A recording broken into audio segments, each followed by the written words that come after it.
আজ আমি বাটা মাছের চচ্চড়ি করব। এই মাছগুলোকে ধুয়ে আমি হলুদ লবণ মাখিয়ে নিয়েছি। মাখিয়ে এই যে এখানে ভাজতে দিয়েছি।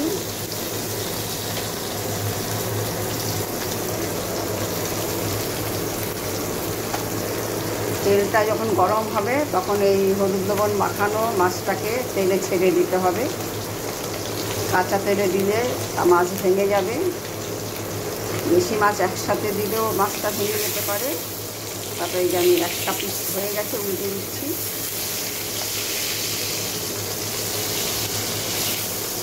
গ্যাসের ফ্লেমটা কিছু ফুল করে দিতে হবে।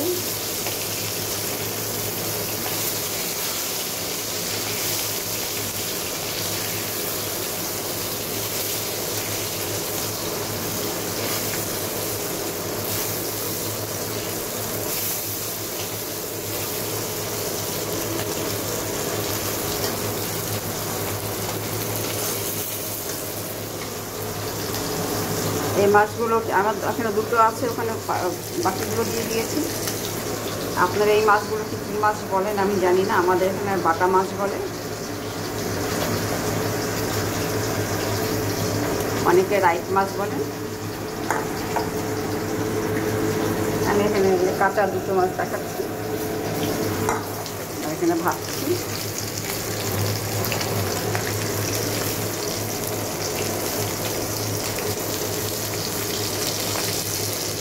আমার এই মাছগুলো ভাজা হয়ে গেছে, আমি তুলে নেব। মাছটা একটু লাল করে ভেজেছি আমি। মাছগুলো আমার হয়ে গেছে, আমি এখন তুলে নিচ্ছি।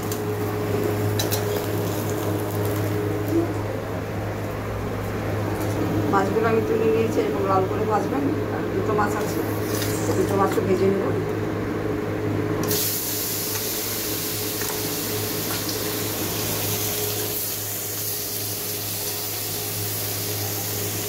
বাকি মাছ দুটো আমার ভাজা হয়ে গেছে, আমি এখন এটা তুলে নিব। এইভাবে উল্টে পাল্টে ভেজে নেবেন।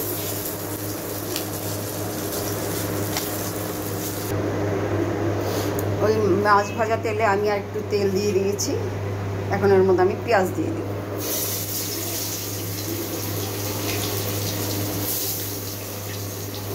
পেঁয়াজটাকে ভেজে নেব।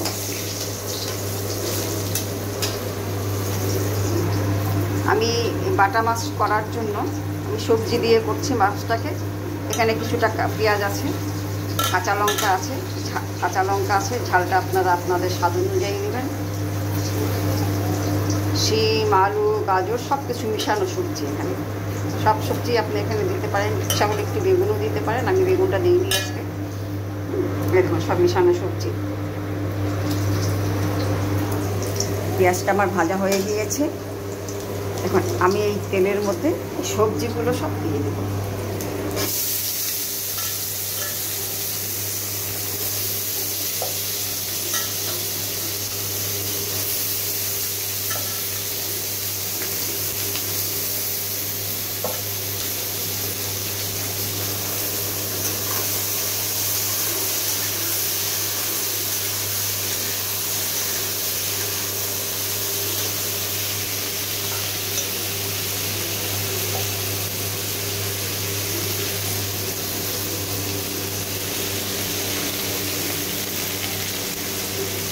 আমি এখানে শিম, গাজর, আলু আর পেঁয়াজ দিয়েছি।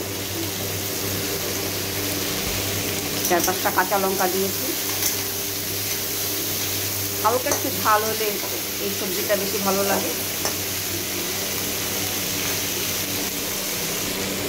স্বাদ অনুযায়ী লবণ দিয়ে দিলাম।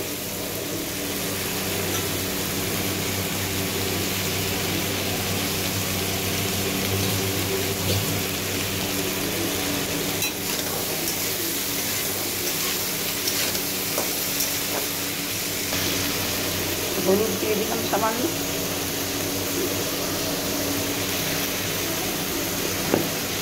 হাফ চামচের মতো হলুদ দিয়ে দিয়েছি।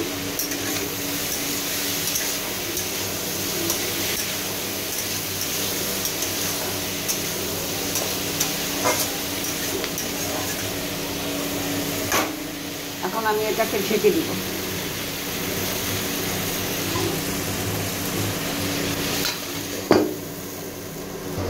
ঢাকনাটা খুলে মাঝে মাঝে নেড়ে দিতে হবে।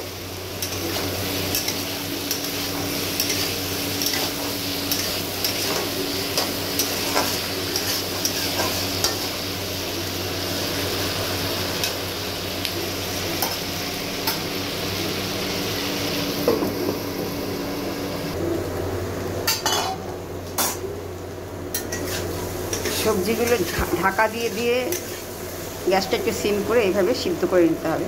এখন আমার সবজিগুলো সিদ্ধ হয়ে গিয়েছে, গাজর আলু সব সিদ্ধ হয়ে গেছে। এর মধ্যে আমি এখন মাছগুলো দিয়ে দেবো।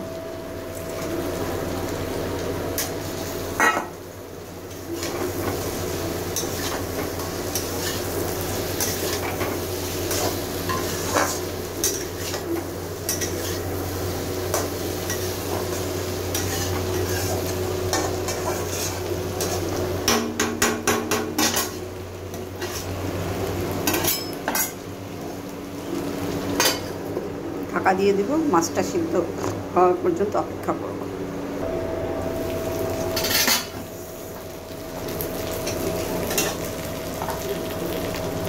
ধনে পাতা কুচি ছড়িয়ে দিলাম।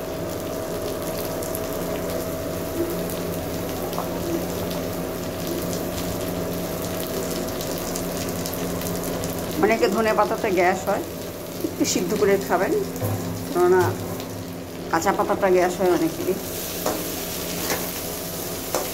আমি মিশিয়ে দিলাম।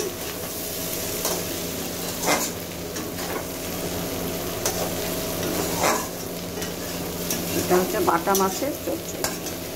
সবাই ছোট মাছ দিয়ে চচ্চড়ি খান, একটু বড় সাইজের মাছ দিয়ে চচ্চড়ি করে খেলাম।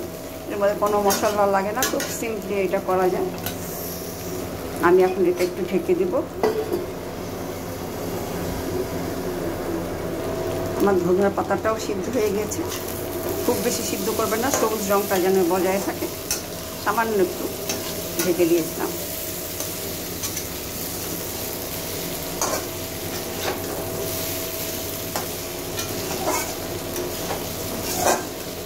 ঝাল লবণটা আপনারা আপনাদের স্বাদ অনুযায়ী দিবেন।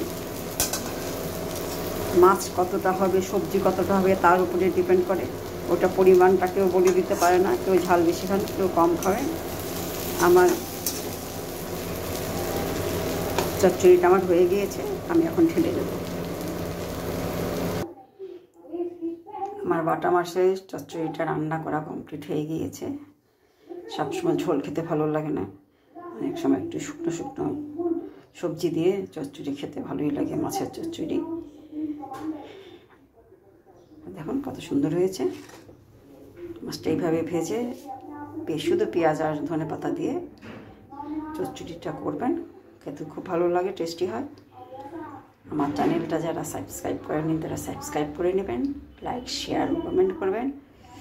আমার চ্যানেলটা দেখার জন্য এতক্ষণ ধন্যবাদ।